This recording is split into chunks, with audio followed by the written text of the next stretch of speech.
salue à toutes et à tous, vous qui êtes éparpillés à travers le monde, de suivre votre très belle émission Micro International. Cette émission qui est diffusée sur Kouli Média, Télévision KMI TV. Je salue directement Maman Françoise Vita, double brassard, en direct des États-Unis. Et l'émission est présentée par Zachary Momba, le petit Zach, le représentant valable et le descendant de l'honorable Zachary Baba sur Bandeko. Nous sommes éparpillés à travers le monde, Toza Awa, na Prince Kassavubu, na Bandalou, Esika Nini, équipe Yakouli Média Télévision et Kiti, na émission nango Micro International pour interviewer population Balobela. 100 jours, il y a chef de l'État Félix Antoine Tshilombo Tshisekedi Onga la Bengara, le président du second avènement, l'âge du testament accompli pour la République démocratique du Congo. Toza Awa, to ko interviewer population Baloba pour 100 jours, il y a chef de l'État. Est-ce que c'est positif ou négatif pour 100 jours, il y a chef de l'État? Toza Bongo derrière caméra Pichou Ilonkolo, Pichou Ilonkolo Yoyebi, ma solo toujours. Déjà tous les gars déjà pour une interview. Il y a quelques populations Balobela, 100 jours, il y a chef de l'État. C'est parti.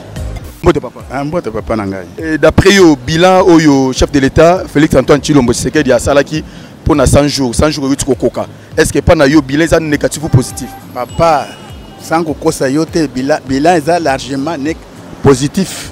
Pourquoi positif? Positif pour tout ce que tambola yo moko tala kaka ndenge tozali boye. Sans ka po toza côté ya bandal ndenge ozotuna nga boye. Toza na bandal boye nde okolo baka po biso to mesala na biso kaka Paris. Mais tambola ba côté kuna ya basayo, côté ya université, avenue de l'université, côté ya ba Grambela, nde pa yo komona que normalement musale ezako salema na ndenge moko ya bien. Bon, ezali boye. Ceux qui sont engagés dans Moussa, avant d'engager, ça combien? Ça combien? Pour essayer 3 mois après engagé. Bon, si quoi, tu vas le faire 100 jours là, on va salir. Tala na lobby boy, et ça était pour na ninité. Bon, gangangaïdi. On va salir 32 ans. On va salir parce que pour le bas milo quoi na. On va 18 ans na minute au bosco et zani. Bon, si quoi, ton lobby boy. Et ça essaye. Bon, bilan zani positivement c'est. Et ça négatif ou positif? On a eu un tour le bangan. Non, alors ça positif. Ah bon dit. Ah on a pris na moni lota. Okiti lisusu, OK ba côté ya mbinsa kuna. Nde pa yo komonela ke oui, musale za kotambola kitoko. OK papa na. Siko awa ezala côté mususu, ezala en fait 100 jours côté qui ezali misala. Mais côté mususu bato bazo se déplorer bazo lela. Surtout côté éducation ba école o loba ki pe na 400 jours wana. To moni réhabilitation ba école mususu te ya l'état, mais pona yo est-ce que yo zo kaka toujours côté ya bato misala monani, mais côté bato mususu misala monani te ba lobi ke no 100 jours ezala négatif. Sans ko kata yo te papa. 100 jours ezala 50. Vous comprendre? 100 jours ezala 50. Mikoleza ebele 100 jours ezala 300 jours à Pamba. Soki 300 jours 3 mois à Pamba. Vous comprendre papa nangai. Ba oyi bazo mona ngo te ba ko mona ngo. Amwe ke ozala miso ekufa. Po soki oza penza na miso zo tala boye ko vivre que no boulot vraiment ezo salem. Ni no royaume c'est ce qu'on a chef de l'État. Au bato bazo landa travers au bato ba bureau na ye, ni pour améliorer. Et comme appelle 100% il y a 100 jours. Bateau yo bazo za la pembeni na ye po biso toza pembeni na ye te bateau baza pembeni na ye ba ye bandenge ya kososola. Bachaka ke o uza gros enfant da pembeni ya mkonzi pona nini? Pona tango ya mubunga to likama yo yebi kososola ye. C'est-à-dire ndenge baza wana bazala kulanda kaka ndenge président ayebisaki biso bato. Po bazala ka lere aito yebisa biso bato. Soki ya so linga ko bossa na mwa muke balingi kososola ye bazongi sena nzela ke président tala place boye to yebisaki bato boye to yebisaki bato boye nakabanza okiyoki ngai bien appela moi siko rien ah ngapela moni lote siko ngozela isali na 100 jours yo kanisa ko ndozela yo mona nini ah pe biso to ba technicien to na posaka mama ba technique fan na les biso pe to za pas les bani o biso to zela ra ya ngwana Parce que ça essaye. Mais les bazo ko katé to lobby boy. Hein? Ngai na lobby ya mopo ya bo kangangai de. Et ça essaye. Et là qui c'est que positivement bon, hein? C'est positivement. Donc c'est-à-dire là au moment long exact, bah moi ça analyse sur le plan marambo ba prince ou solo bao. Ba prince à réhabiliter. Mais là au moment long il y a ça la gravité. Et là qui c'est pour na nini positivement la nini. Na lobby chakuna. République démocratique Mobimba et ça makambo ezo salva pendant 100 jours. Hein? Parce que bino bo mora bo baluka boy, o balobi boy. Cela veut dire quoi?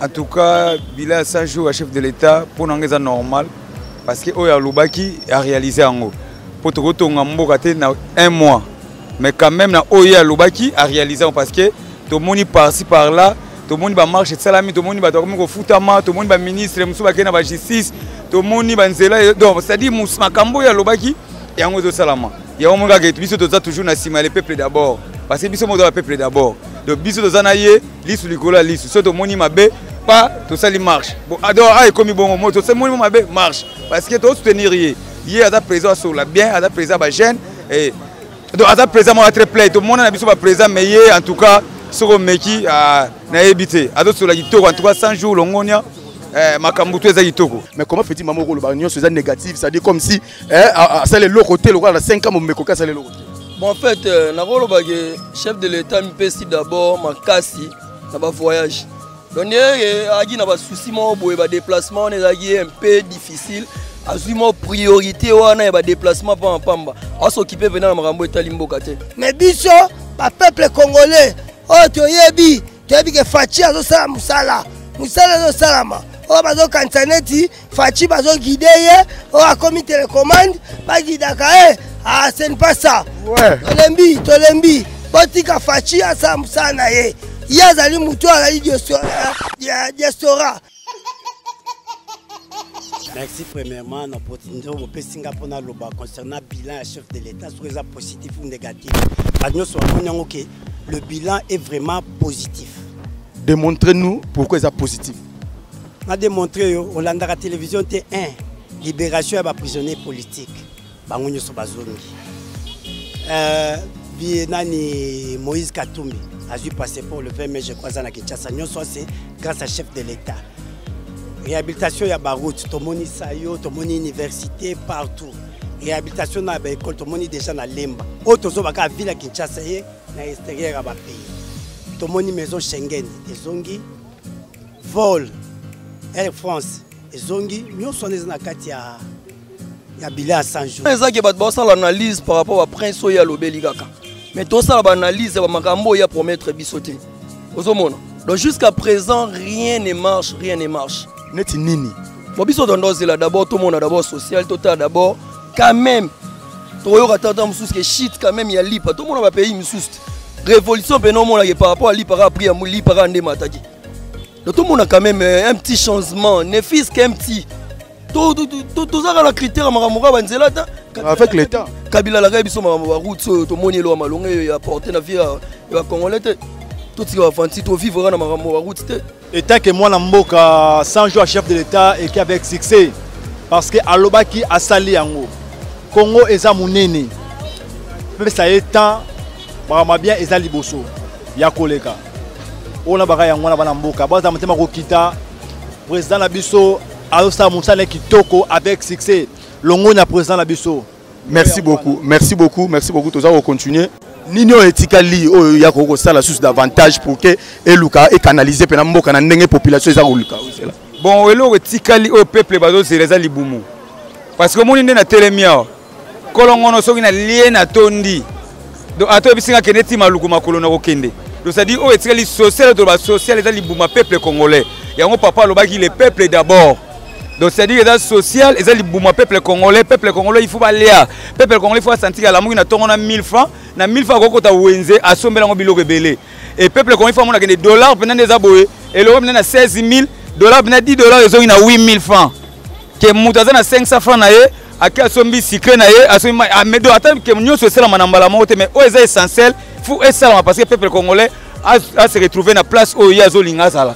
Donc c'est ça. Merci beaucoup David Ndeko ndeko toi oui toi nomboli bino bato bashabo bato IDPS na ebité wakula mu chiluba bato bonso baju kwa kanaka mu États-Unis partout est-ce que pour le bilan 100 jours chef de l'État est négatif ou positif? En tout cas bilan neza kitoko ponanga parce que to moni bisiko ezalaki mabe ebongaki to moni ba pont ebeti so ba 18 ans et salami banzela et salami makambuto ezo marcher bien. Pour tout le monde, état de droit et comme on a ministre, c'est ça, ce qui nous s'adresser à bateau, à chef de l'État. Tant que nous sommes en Mélana, à Koyo, à chef de l'État pour Azalana, n'est population. En tout cas, il y a un baza na ba conseil ya bien po to tonga mboka to kende liboso toza lokola ba mboka mususu to tamboli lokola nga nazwi chance ya kotambola na ba pays mususu ebele mais nazomona mwa différence eza epa na biso bapesa conseil ya bien bakamba mboka kende liboso. Merci beaucoup, merci beaucoup. Nayebi te ndeko artiste boni ndeko. Est-ce que vous avez vu bilan chef de l'État il y a 100 jours na yo à lansaki est-ce que au moni yango ndenge nini eza positif ou négatif? Ouais, bilan peneza pena très bien marché bien et OK bien 100 jours yango balobaki lobaki trop 100 jours yango banzele bongi déjà ezo bonga partout mamuto et donc ça pena bien bilan pena kitoko makasi trop ya ko sakanate dans longoni ya la président de la République donc de la République papa na biso Antoine Tshisekedi wa mulumba donc 100 jours yango donc tout le monde peut bilan ça kitoko makasi ko sakanate mais population balobi nzala 100 jours oui c'est bien tout le monde ba réhabilitation ya banzela ba siko zala ki ya kobuka na babambi mais ba tubaso le nzala mboka ça ko kangama mbongo so circuler te tisiko jusqu'à présent gouvernement peut limiter pas et pas na yo so ko yebisa ngo nini ko yebisa nini pena pona yango mais normalement libumo za nzala yo kakate libumo za nzala pena yo kakate donc effort pena papa na biso fois ça la pena yango donc peuple congolais banda ko lia 4 fois par jour ndenge zaki kala 4 fois par jour donc la mungi ti 12 heures bambi fufu kuna 13 heures kuna kena loso donc 20 heures hier a belgi sous tina soir on comprend donc libumu foza ya kotonda masango ekoma pena par-ci par-là poto yebi ke social no ezalano de ebana na baluba pour muluba tout muluba pena social mais yoza leader président ba congolais nyonso tout la kisa ke social e banda na makila. Et ça, le peuple congolais bien, peuple congolais bien, Sumba bien, Mamno Zala bien, et en plus, Batanga bien, Batanga bien, Tchike Zalo Fele, et depuis mes parents, Moussou, Abisso, Tozo Tabana, Agobana, primaire, Azomada Keneboé, Bachar Jouana donc, faut, à réduire au moins, Mouké, ça, le peuple congolais bien, pendant maturité, il y a Congolais peut changer moi, Mouké. Toi, révérence, Poto, Toto, Magana, na Congo, na fier, na Congo, na donc Poto, na mon inutile. Ndeto mona baninga so ngolé musuza mona akepoto sani na ngola ali abia sumba bien ala na moyenne 0 sumba bien alors sumba bien ala ta na moyenne 0 donc na kini beto lingeza la bongo quoi c'est ça. Merci beaucoup si bouti kolanda ndenge population ya commune Bandalungwa ba réagir sur 100 jours ya chef de l'État Félix Antoine Tshisekedi Tshilombo le président du second avènement. L'âge du testament accompli pour la République démocratique du Congo, comme pratiquement la souka émission na biso micro international qui vont présenté par Zachary Mwamba, les petits actes, les représentants valables et descendants de l'honorable Zachary Mwamba. Merci à Madame Françoise Vita, double brassard en direct des États-Unis. Merci na confiance et fidélité aux Européens, na petits actes. Merci na Tete Toumanakata Istanbul. Merci na Tatou de Tchatch les guerriers, Soda Makasi. Merci na Junior Umberto. Merci à Didel Kitemoko. Merci na batu tout prêta qui oreille na bino pena ya kolanda émission na bino micro international to komi pratiquement la souka. Merci na bino no sou bo prêter confiance pour na kolanda émission na bino micro international oyo to zabongo pour na ko former pour que ko former pe ko informer bino. Merci to kutani bongo na numéro mususu ya micro international. C'est parti.